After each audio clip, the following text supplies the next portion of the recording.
Feedback for my last video was that it was very interesting but too long. So here's an even more interesting, even longer video. Never let it be said that I don't listen to feedback. I just ignore it. I give talks from time to time in person and obviously over the last 18 months or so online as well. They're mostly live and unrecorded, but due to the time difference between the University of Melbourne Medical School and where I am in London, I pre-recorded this one so I am able to share it with you. It's very lightly edited for YouTube, but it was recorded in one go like a conventional talk, so it's not like my usual videos. It's aimed at medical students. However, to be honest, I think anybody could follow along most of the topics because it's more about the evolution of medicine rather than complicated scientific concepts. This was the keynote speech on a day entitled The Sands of Time. If you've watched other videos on the channel, you'll recognize a few bits, but there's a lot of new material as well. So many thanks to the Melbourne MD Conference Committee for inviting me to talk. Hello, and thank you very much for inviting me to talk to you all in Melbourne today. I'm very honored to be joining you. Unfortunately, not in person, which is a real shame because one of my very good friends works in Melbourne. It would have been great to visit him as well as all of you, but instead, and make a pilgrimage to the MCG, of course.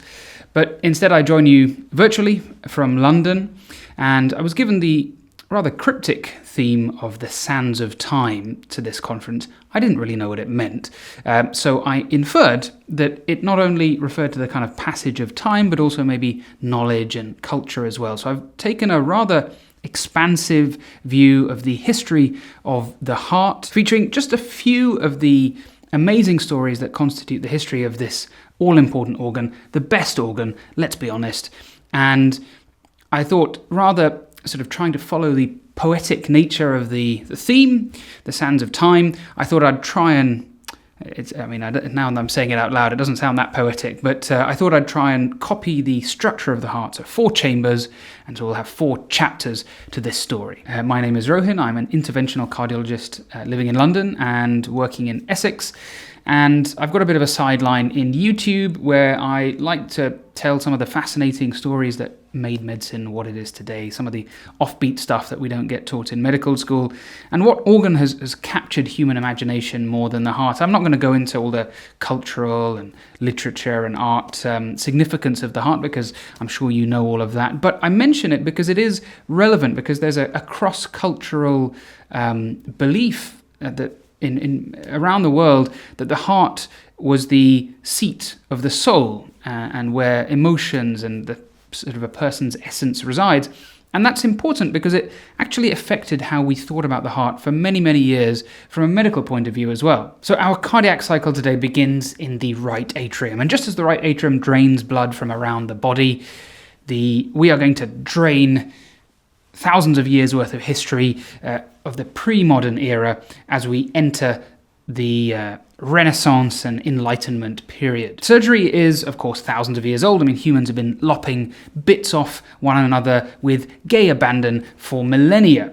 But bizarrely, it wasn't until the late 19th century that we decided to even operate on the heart. And this is kind of coming back to what I was saying about this belief that it was special. And doctors felt that the heart was so delicate that, sort of almost magical really, that even touching it might cause it to stop irreversibly. And the first successful operation on a beating heart took place in 1896, but it wouldn't be until the 1940s that cardiac surgery really began as we know it. So even after the Renaissance and the huge leaps and bounds that medicine was making in Europe, in India, the Middle East, China, and later the Americas, our knowledge of the heart was lagging behind. Now, no history of the heart would be complete without 3 individuals from this kind of Renaissance Enlightenment era, William Harvey, Stephen Hales, and Leonardo da Vinci. Now, I won't concentrate too much on this kind of earlier era because I think the real meaty stuff from your point of view as medics comes in the more modern era where they were really making massive breakthroughs. But I highlight these 3 because not only were their contributions to our understanding of the cardiovascular system enormous and have huge implications going forward, but they're just demonstrations of really brilliant brains looking at something in a new way. So William Harvey and Stephen Hales actually had a lot of similarities. They were born almost 100 years apart exactly, both born in Kent, both studied in Cambridge, and both died in southwest London. But between them, they contributed more to the early understanding of the heart than anyone else. Harvey's De Motu Cordis was the first text to propose an accurate model of the circulation, namely that the heart is a pump moving blood around the body. Now, it's something that seems patently obvious to us today, so it's hard to believe that before this, people had all kinds of crazy ideas, which were mostly traceable back to Galen, some 1400 years earlier. Now, Galen thought the heart was a producer of heat, and that the lungs and blood vessels were ways of cooling it down. Hales was a clergyman and polymath, really, in those wonderful days gone by where you could just do a bit of everything. And along with his book on human physiology, which was called Hemostatics, he wrote one on plant physiology, which was called Vegetable Statics, which I just think is the best name for a textbook ever. And he famously was the first to measure blood pressure, which he did invasively by using long glass tubes inserted into the arteries of animals, and he had them held vertically and saw how high the column of blood would ascend inside the tube to measure blood pressure. He estimated ejection fraction of the heart by making wax casts of the left ventricle from excised specimens. He again taught us things that we think are quite obvious now. He showed that bleeding causes blood pressure to drop, and this was sort of the first description of hemorrhagic shock.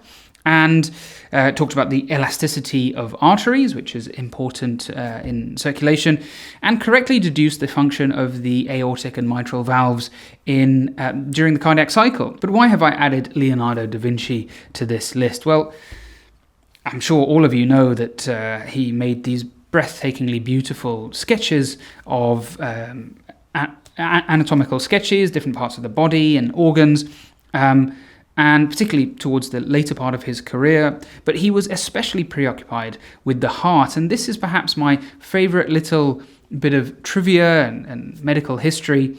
And actually, it's the whole reason I started a YouTube channel. My first video was about this because it was a story that I've had in my head for years, and I just really wanted to tell people. So that's why I started the channel in the first place, was to tell this exact story.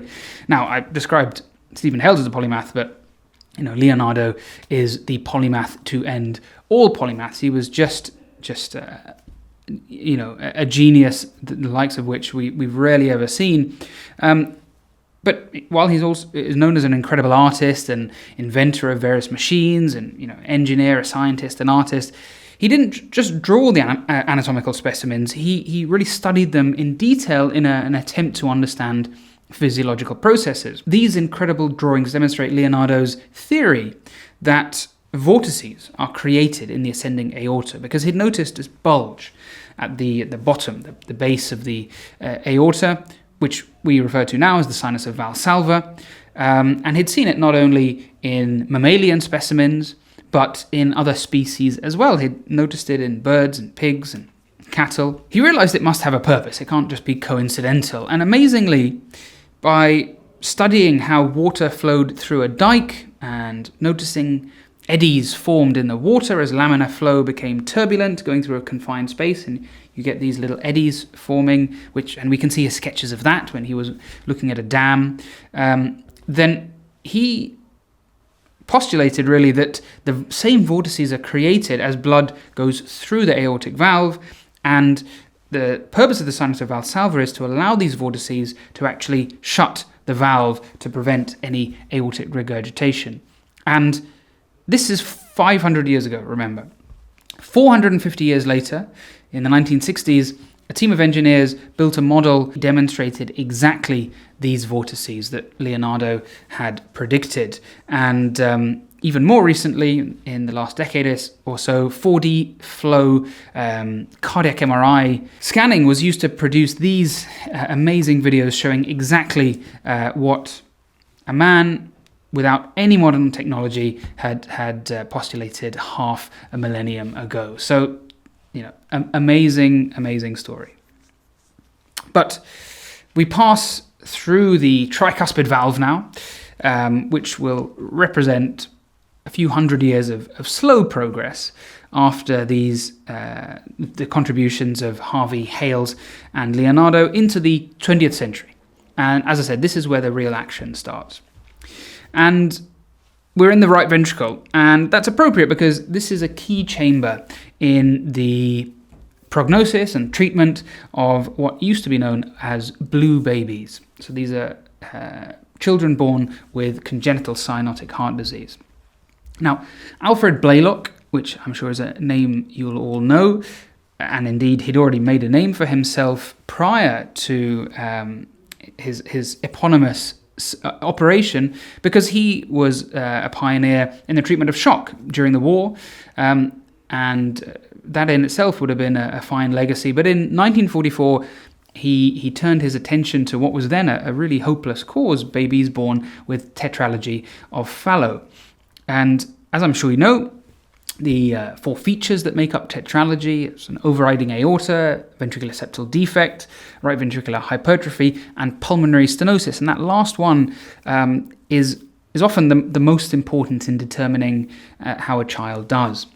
And they were called blue babies for the simple reason that they were a deep, dusky shade of kind of purpley blue from the very significant mixing of deoxygenated blood with systemic blood. Now, tetralogy of Fallot, really, to put it bluntly, was a death sentence back then.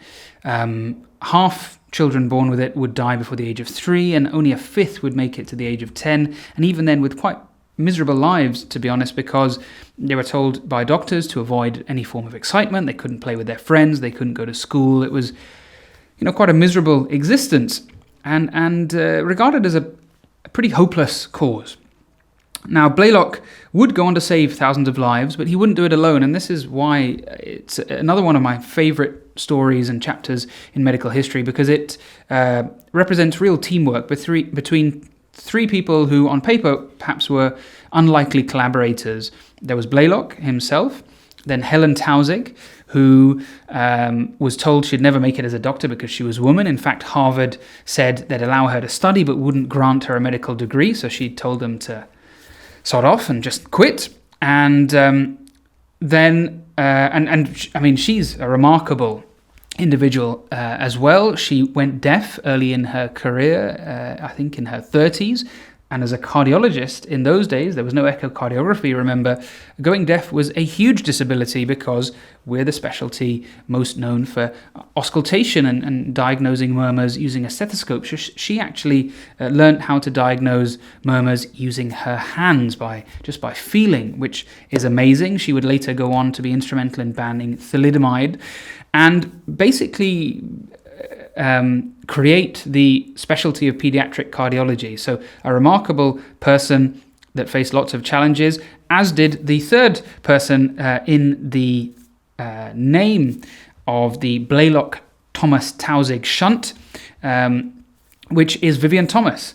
And he was a black man, which in 1940s and throughout his career, America was a huge challenge, and he had his own dreams of becoming a doctor, which were dashed when the bank holding all his money went bust after the Great Depression.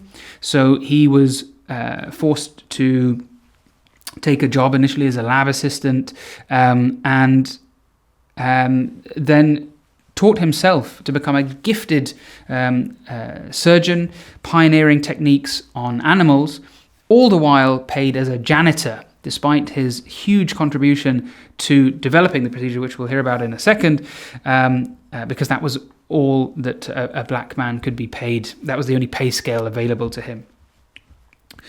So Taussig brought Blalock's attention to the plight of a typical sufferer of tetralogy, a young girl who was 15 months old at the time called Eileen, and she was a deep dusky blue, which apparently really shocked Blalock, and try to imagine how utterly alien the idea of operating on a child like this was at the time. For this condition, as I said, it was regarded as a kind of hopeless cause, and when Blalock suggested trying an experimental technique on her, he was criticized heavily from all sides and accused of recklessness, and the feeling was that you should just let these children die, let nature take its course, and that's what the fate was for congenital heart disease sufferers. But the BTT shunt is not a curative procedure. like modern surgery for fellows. We'll hear a bit more about that in a second, or a few minutes. But it alleviates symptoms and allows someone to lead a much more normal life. And the big problem in fallows is not enough blood getting to the lungs to get oxygenated. And this is why the pulmonary stenosis is often the determinant in severity.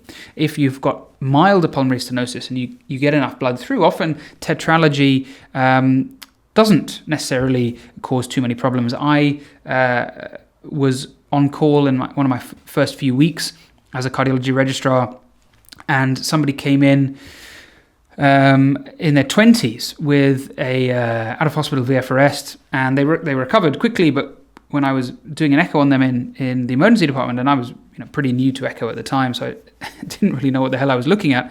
I couldn't really make head nor tail of what was going on. And this girl in her 20s had I'd made a first diagnosis of tetralogy.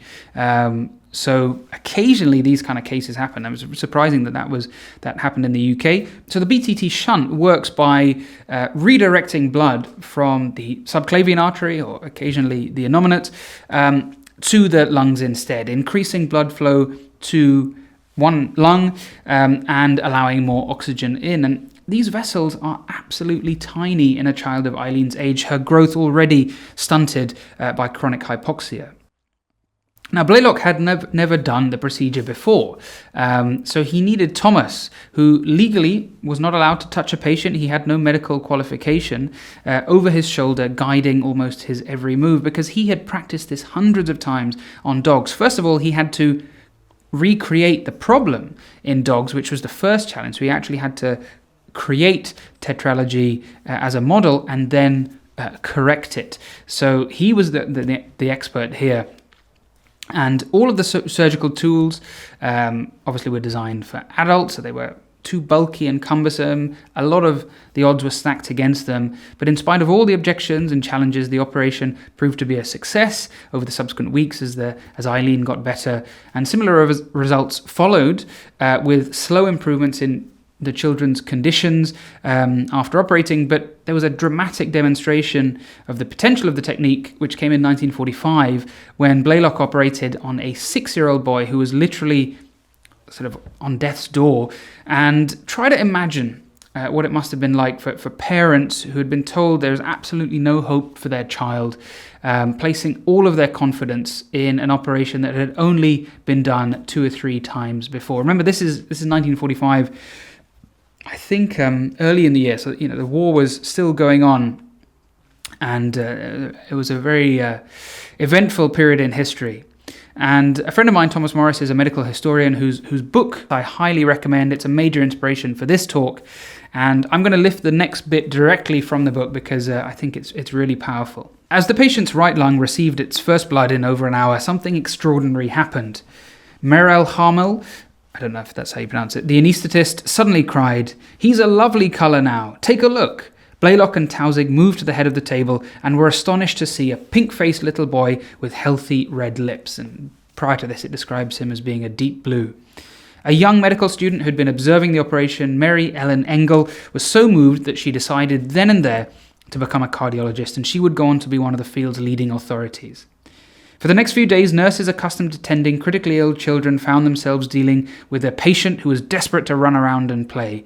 The transformation was miraculous. In her case notes, Helen Tausig recorded that his disposition has changed from that of a miserable, whining child to a happy, smiling boy. There's much to say about this amazing chapter in the history of the heart. If you're so inclined, you can take a look at a movie called Something the Lord Made, which is very enjoyable, starring Alan Rickman as Alfred Blaylock himself and Mostef as Vivian Thomas. And for many years, the operation was called the Blaylock-Tausig shunt. And certainly that's the way I learnt about it at medical school, quite a while ago now. Because Thomas, being black, had been written out of the history books, he wasn't on the published papers, so his name didn't appear in any of the literature surrounding it. And I don't want to sugarcoat the story here. Blaylock himself did his fair share of disenfranchising Thomas and taking the credit for himself. But in time, he apparently did come to regret it. And Thomas was conferred an honorary degree, and his portrait hangs on the hallowed walls of Hopkins now, alongside Blaylock's. So don't forget to give the procedure its full name when you refer to it, the Blaylock-Thomas Taussig shunt. The BTT shunt, however, was palliative, as I mentioned, so another 10 years or so would pass before a curative operation for congenital cyanosis would take place, and that was undertaken by Clarence Walton, or just Walt Lillihei, widely regarded as the father of modern open-heart surgery. And perhaps a name that you may not have heard of in comparison to others. And remember, Blaylock and Thomas were correcting heart defects, but they were doing it by operating away from the heart. They were operating on the pulmonary arteries, on the subclavian artery, not the heart itself. And that's possible because you don't need the heart to stop beating to operate on the great vessels. But to actually open up the heart to repair something like a VSD required something quite different. Now, to us in 2021, being born with a hole in the heart really isn't that big a deal. I can think of a few of my friends that have talked to me about their kids being born with a VSD or ASD, and my role normally is just to reassure them because it's pretty easily treated these days, and barely registers as a sort of significant childhood problem. But in the 1950s, remember, of course, it was still a significant source of morbidity and mortality. But how could you operate inside the heart without stopping it and cutting it with the patient rapidly bleeding out? Now, until then, hypothermia was the kind of solution to cool the patient right down and cool the heart down almost to a stop. But without oxygenation, without blood flowing around the body, you had about 10 minutes to do everything you needed to do before causing irreparable brain damage, plus minus other organs as well. Now, the solution that would come into use in the early 50s is basically the same one that we use today, which is the heart-lung bypass machine, cardiopulmonary bypass, which removes blood from the vena cava, takes it out, warms it, decarbonates it, oxygenates it, filters, and returns it into the ascending aorta. There are different combinations and permutations, but that's a commonly used one, into the ascending aorta, where it then supplies all the normal way, but it's clamped, the aorta's clamped just proximal to where the cannula goes in, so just nearer the heart, and you would instill some cardioplegia into the coronary arteries, or the ascending aorta, proximal to the cross clamp, which then stops the heart. So this is the kind of modern setup of cardiopulmonary bypass, and it's, broad strokes, it's fairly unchanged for several decades. But before the bypass machine came into widespread safe use, because for a long time it was really plagued by problems with one feature, which is the oxygenator, introducing bubbles into the circulation, which I'm sure you know can be catastrophic and cause strokes and all kinds of problems. So Lillihei came up with a rather unique alternative solution. He needed a pump powerful enough to temporarily replace normally a child's heart. And in the absence of a machine, certainly one that was safe, he used nature, namely another person. And he theorized that if you plumb together an adult with a child, the larger heart of the adult could beat for both of them for a short while and supply blood not only to the adult themselves, but also around the child's body.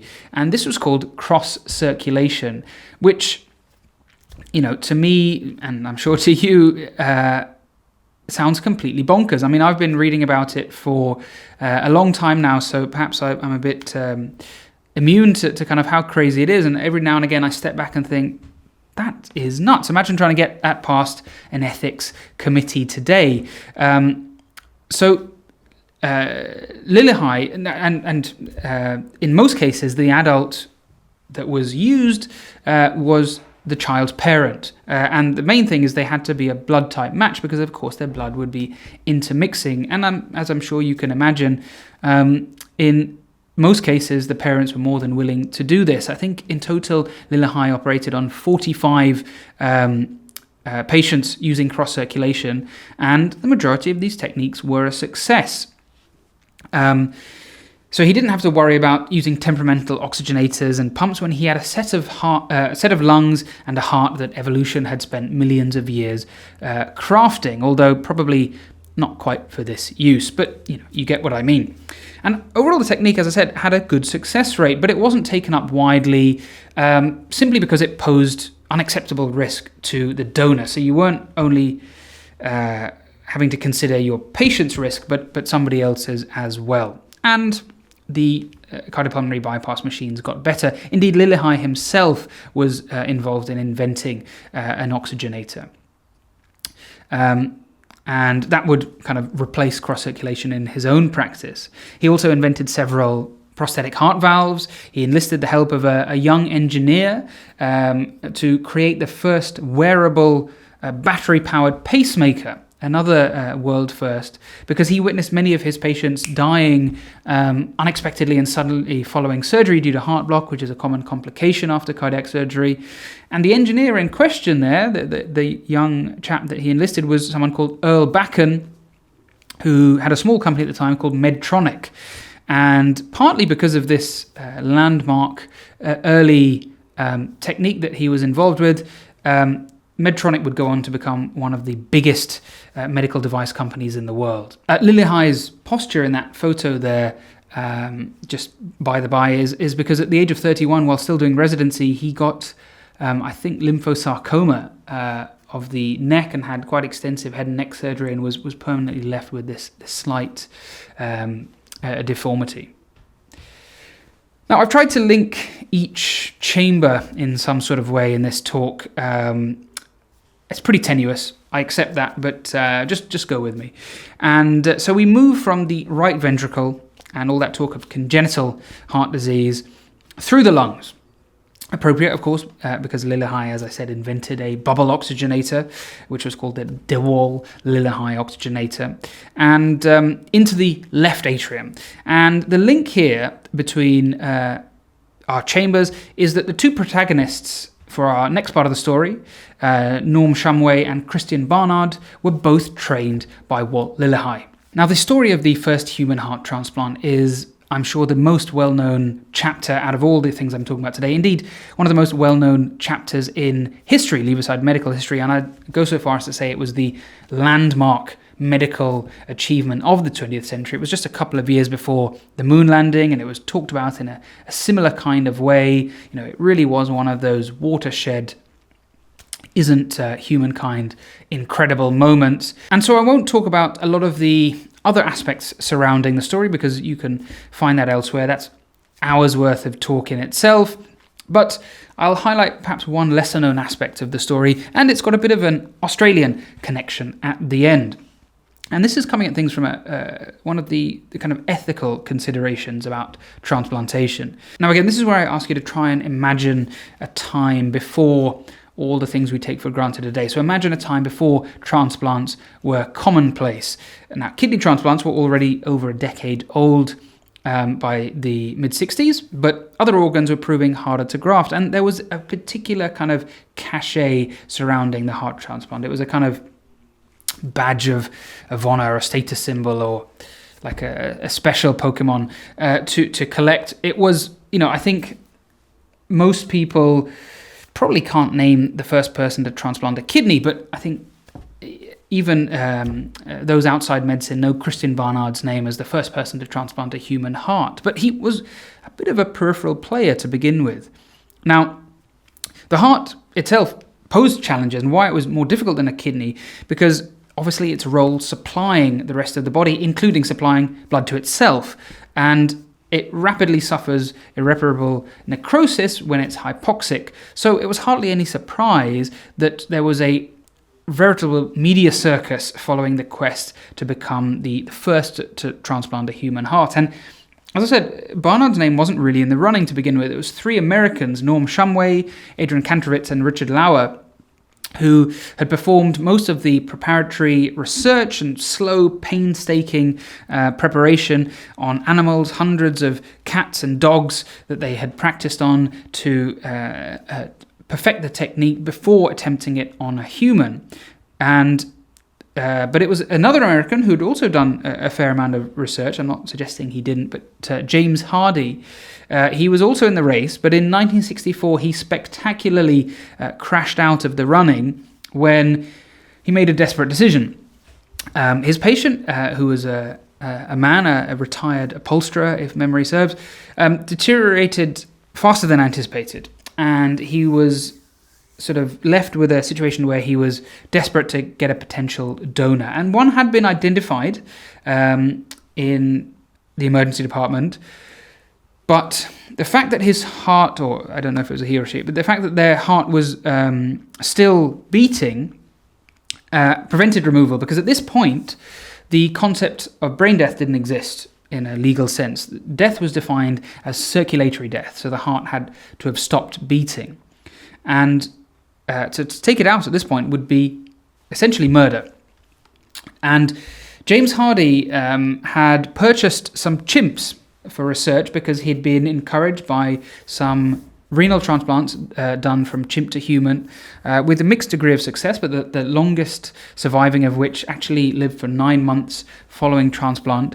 So he, I guess not unreasonably, thought that there might be potential for a chimp heart transplant to work. And he made a decision to transplant a chimp's heart into his patient, and there was a bit of controversy afterwards with family suggesting that he wasn't clear about this being a potential option when he consented, and the transplant didn't work. The man died within an hour, and it was a disaster for public relations for the whole field of solid organ transplantation. So maybe it set things back a little bit. So for several years after that, that was 1964, people were treading very softly in the field. Now, I mentioned the definition of death because this would again prove pivotal in determining where the historic first successful transplant would take place, because over the next few years, the world eagerly awaited for one of the 3 Americans that I'd mentioned vying for success to write their names into history. But history had other ideas, because Christian Barnard, who had learnt much while observing Shumway and Lauer himself, beat Adrian Kantrowitz, who was poised to become the first, and he beat him just by a matter of days. Barnard's patient, Louis Washkansky, would die 18 days after transplant from pneumonia.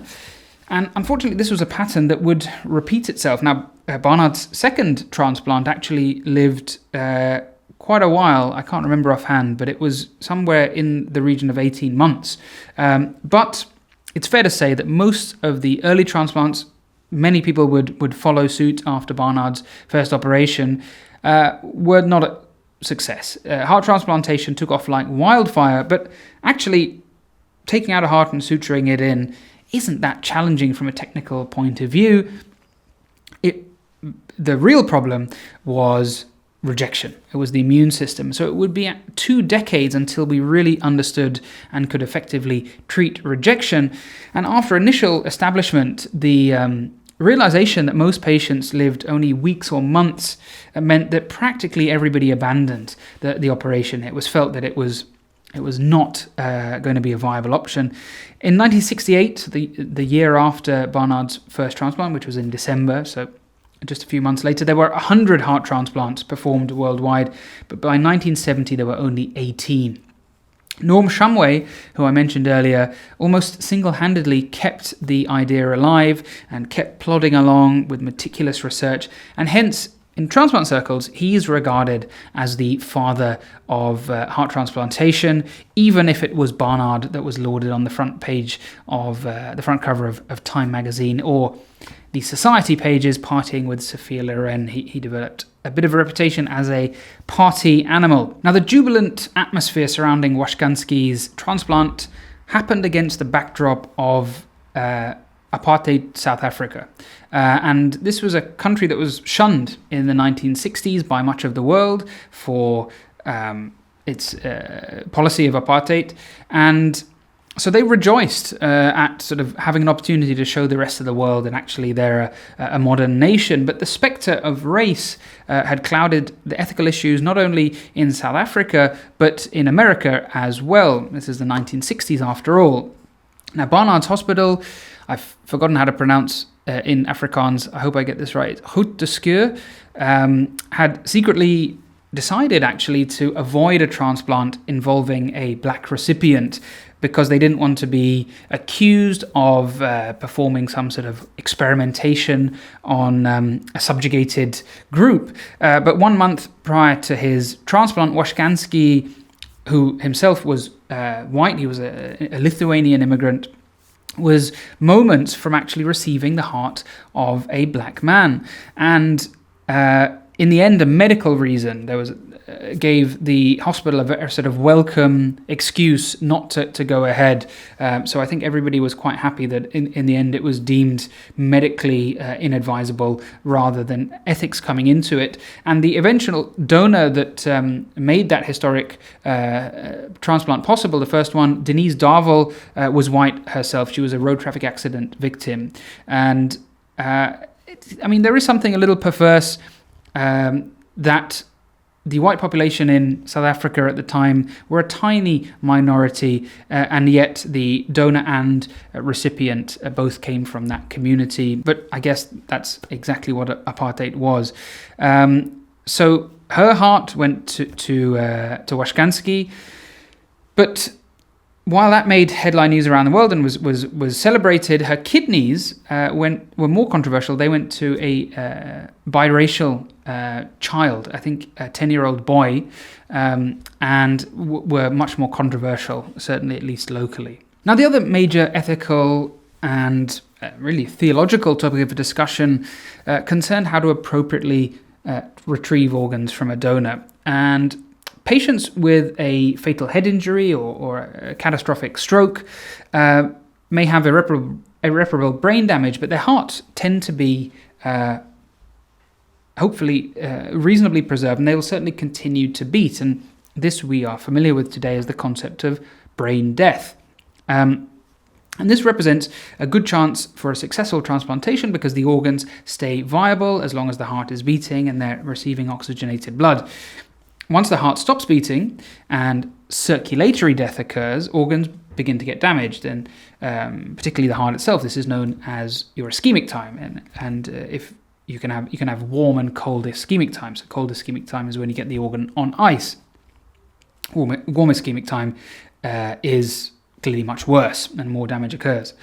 Brain death was not something that was legally recognized in 1967. Death at that point was defined by American law, and remember this is where everybody thought the first transplant would take place, as the lack of a heartbeat. And Norm Shumway was critical of what he called a Boy Scout definition of death. It meant doctors would have to wait for the donor's heart to spontaneously stop beating, whereas South Africa had a rather looser definition of death, which benefited Barnard, who simply needed the approval of the state's forensic pathologist, in contrast to staunch initial opposition to recognizing brain death in the US. And so the life support mechanisms for Denise Darval could be switched off. And while her heart did stop beating, so it was still circulatory death, it was brought about in a slightly different way that wouldn't have been allowed in America at the time. And this is one of the reasons why South Africa, which wasn't on anybody's radar as the first place for a heart transplant to take place, did beat America to that first operation. Now, the perils of operating on this new frontier were made all too apparent when Japanese surgeon Jiro Wada performed his country's first heart transplant. I think it was in 1969 or 70, and his donor was what we would refer to today as brain dead, but again, that wasn't enshrined in the law at the time, and so he was actually charged with murder, and he wasn't convicted, but he waited several years to be fully exonerated, and Japan didn't perform another heart transplant until 1999, which I think is surprising to a lot of people, that one of the most advanced countries in the world wasn't performing a life-saving operation like this until well into the current era, and they didn't have a pediatric heart transplant program until even later, within, I think, most of your lifetimes.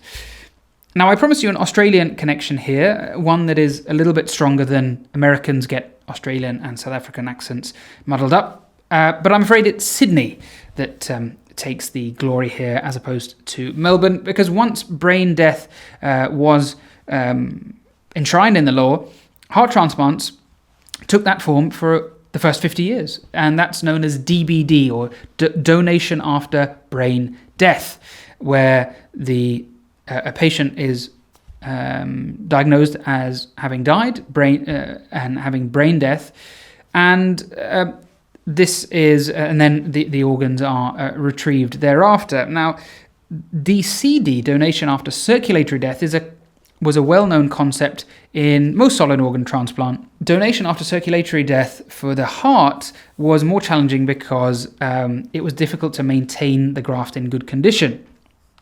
And the reason DCD organs widen the pool of potential donors is because brain death is actually quite an uncommon cause of death, because it is only in the cases of major head injury or stroke, as aforementioned, which aren't so common. And whereas circulatory death is much more is a much more common cause of death. And so if you can take grafts from patients who've had circulatory death, then you've got a wider pool of donors. And while the technique was pioneered at Royal Papworth Hospital in Cambridge, where I used to work, and indeed was working when the first one took place in the transplant team, I was not at all involved in the research, but certainly looked after the first recipients. We were beaten to the world first by St Vincent's in Sydney. Now, our final chamber or chapter is, of course, the left ventricle, where I spend most of my time. And that's where I tell you the potted history of interventional cardiology, which is what I do. Now, I actually started down the cardiothoracic surgery path initially, and I switched to cardiology, and people often ask me why. And there are lots of reasons. I think the main one, in a practical sense, was job prospects and lifestyle. Cardiothoracic surgery is a brutal lifestyle, and the job situation is a bit less healthy, although interventional cardiology is not that great, so I ended up in one that's kind of comparable anyway. But one of the other reasons was that we keep stealing the surgeon's work, and this is demonstrated by angioplasty. And even though angioplasty and stenting are younger than most cardiac surgeries, they're 40-something years old now, invasive cardiology actually dates back even further than the era we've mostly been talking about. Now, you may have heard of the story of Werner Forssmann, who, as a junior doctor, equivalent of a sort of intern, in Germany in 1929, inserted a urinary catheter, sort of rubber affair, into his anti-cubital vein.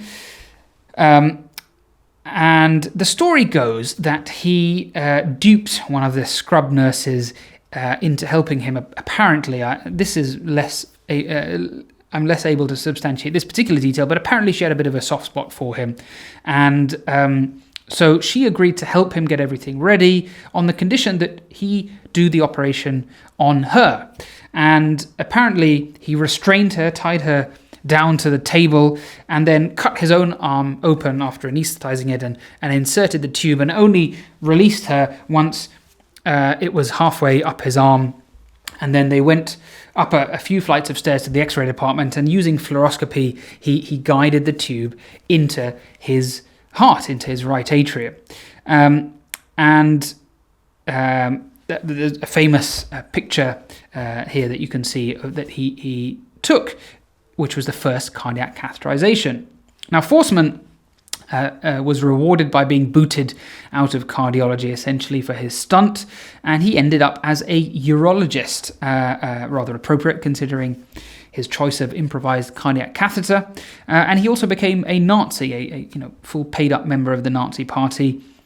But in 1956, when André Frédéric Cournot and Dickinson W. Richards in America realized the potential for cardiac catheterization, Forceman got an unexpected call that he was sharing the Nobel Prize for Medicine in 1956 with them. It's proving that you can tie up women in the workplace and become a Nazi and still win a Nobel Prize. Inserting catheters directly into the right-sided cardiac chambers did have some therapeutic uses. You could infuse some drugs in there, but it's mostly useful as a diagnostic test. A right heart catheter is still something we use to this day to look at pressures in the heart, to take blood samples from different parts of the heart to check oxygen saturations, to see if there's a shunt between left and right, to measure multiple different pressures, and also using those parameters to estimate cardiac output using different techniques. So it's a particularly useful test for heart failure and for congenital heart disease, as we've kind of already touched on. But of course, the real explosion in cardiac catheterization was for the left side, namely the coronary arteries. And quickly people really realized that you can use a retrograde approach. So for the majority of the history of coronary angiography, it went into the femoral artery because it was very big. But now, of course, I'm sure you know, we mostly use the radial artery, and there's much less bleeding risk. And a tube goes up and could be introduced not only into the left ventricle, if you wanted to, you could take a picture of the whole left ventricle pumping, but into the coronary arteries themselves and visualize those all-important vessels. And not long after we were able to take pictures of the coronaries was the idea of actually treating them floated. But it was quickly discounted as utterly insane to stick things down these tiny little arteries.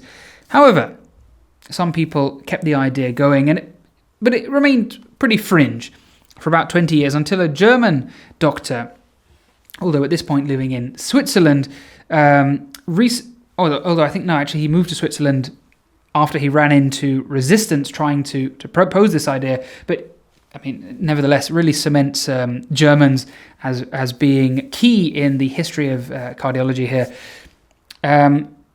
He heard about this idea and was so enthused and decided to try and make it a reality of actually delivering treatment into the coronary arteries themselves. So he devised a balloon catheter that would go into the artery and could be inflated to open up stenoses in these tiny vessels.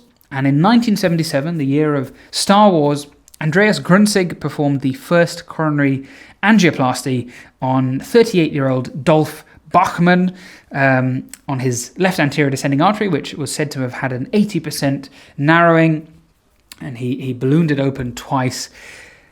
And Bachmann was alive and angina-free 40 years later to celebrate the 40th anniversary of PCI. He attended the birthday party in 2017, and he significantly outlived Grünzig himself, who sadly died in a plane crash in the 80s. But the final part of our story came after Grünzig's procedure, which we'd now refer to as plain old balloon angioplasty.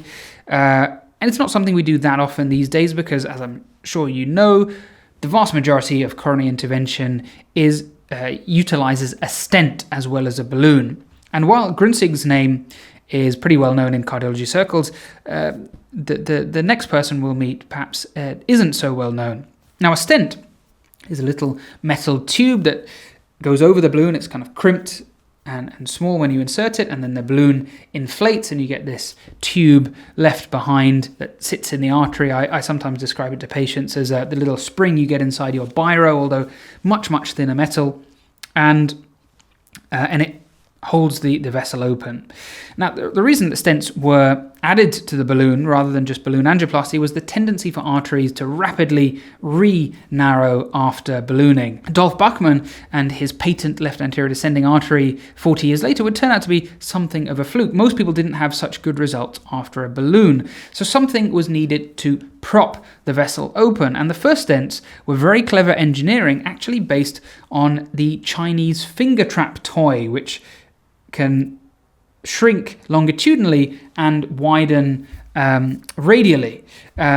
And so that was the model by which they were put over the balloon and then would be deployed like that.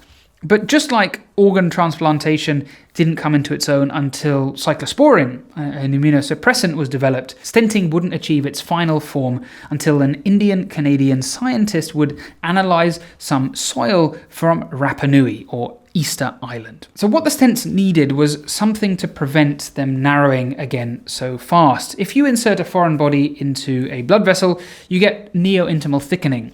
So new cells get laid down over the top in an abnormal way, and you get this aggressive re-narrowing of the vessel, defeating the whole point of putting a stent in. And restenosis affected 20 to 40% of what we refer to as bare metal stents. So what if you could coat the stents in a drug that would prevent the restenosis from happening, some sort of anti-proliferative agent? Surendranath Sehgal was a scientist working in Montreal in Canada. He was someone born in what is modern-day Pakistan and got his PhD in the UK in Bristol, and then got a job out in Canada. And he was given some soil taken by colleagues from Rapa Nui. As I said, Easter Island, that's the local name is Rapa Nui. And there was some bacteria in this soil. So he isolated a compound which became really his life's work, and he named it after Rapa Nui, rapamycin. But we also know it as sirolimus. That's confusing, really. I don't know why the name was changed to sirolimus, because that sounds like tacrolimus, but it's not a calcineurin inhibitor, although it is an immune system modulator. So that's the kind of link, I guess. And he discovered that it had these immune system properties, immunosuppressant. It also had an effect on cell division, on tumors, and for many years, I think it's fair to say that it was a compound, a drug in need of a use. But sure enough, and with the help of a PhD student who discovered mTOR, which is the mammalian or mechanistic target of rapamycin, which we now know is a vitally important pathway. Soon, more and more applications for sirolimus or rapamycin were found, as others built on Sehgal's work. Now, the gap between discovery and commercial use was so long that Sehgal's initial lab was shut down and the project was canned, and so he was told to essentially just chuck everything. And one aspect of the story that I find hilarious and very endearing is that he basically just stole a sample and put it in an ice cream container in the back of the family freezer, where it sat for several years. And I recently heard an interview with his widow, which was very amusing, where she said that, you know, she had this dahi ka dabba, as any desis watching will recognize.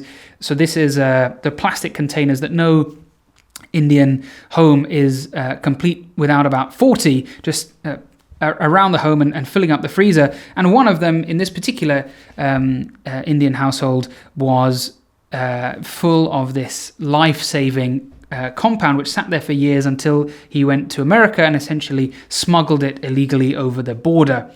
And sirolimus would go on to improve organ transplant success rates and to coat coronary stents from around the late 90s onwards, ushering in the era of drug-eluting stents that we find ourselves in today. So that's my completely arbitrary history of the heart. I picked out a few stories simply because I find them interesting. One aspect I really haven't touched on is how cardiology is a specialty that's led the way in terms of evidence-based medicine. It's been where the biggest, the longest running, the most important trials of medicine have taken place. And I don't think it's an exaggeration to say it's the most evidence-based specialty, which itself comes with some caveats. It means that there's a lot of pharmaceutical money in cardiology as well. So it's a very important skill, even if you don't wish to go into an academic career yourself, which I think is very reasonable. All of you as future doctors, I think it is of key importance to understand how trials work and understand medical data so that you can decide for yourself how to put these findings into practice. So I think, it is a source of pride that it is a very evidence-based specialty. And it's also a highly dynamic one. I think while I remain fascinated by that early period of cardiac surgery, I am sure that I made the right decision by switching from surgery to cardiology, because the most innovation and technological progress is happening in cardiology today, not just in intervention, but in all the different areas of it. So even if it's not a field that you're thinking of pursuing yourself, I hope at least today has been interesting, and hopefully you've had a few things to think about that you won't have learnt in medical school. I'm very sorry that I'm not able to join you for a Q&A, not least because I think it's about 2:00 in the morning in the UK. But hopefully I will be in Germany, about to embark on a parabolic flight to experience some weightlessness and report on the medical research that takes place on these flights. So that's with the European Space Agency. That's purely a perk of the YouTube channel that I got this invite. So maybe that's my other message for you all today, is to start a YouTube channel, although there seems to have been an explosion in the number of medical students on YouTube, so it's quite a crowded marketplace. I guess I'm quite lucky in that there aren't that many old, middle-aged cardiology, long in the tooth, wizened, aged doctors on there, so I'm a bit more unusual. But unfortunately, just soon before recording this, Germany has said they are banning all visitors from the UK due to our rather potent blend of COVID that we have cultivated here. So I might just be tucked up in bed in London. So because it's not live, I don't know if you find this interesting at all. I hope you did, but do let me know in all the usual places you can find me on social media. Good luck for the rest of your studies, everyone. Thank you so much for inviting me. It really was an honor. I'm sorry I can't be there. And best of luck for all your future careers.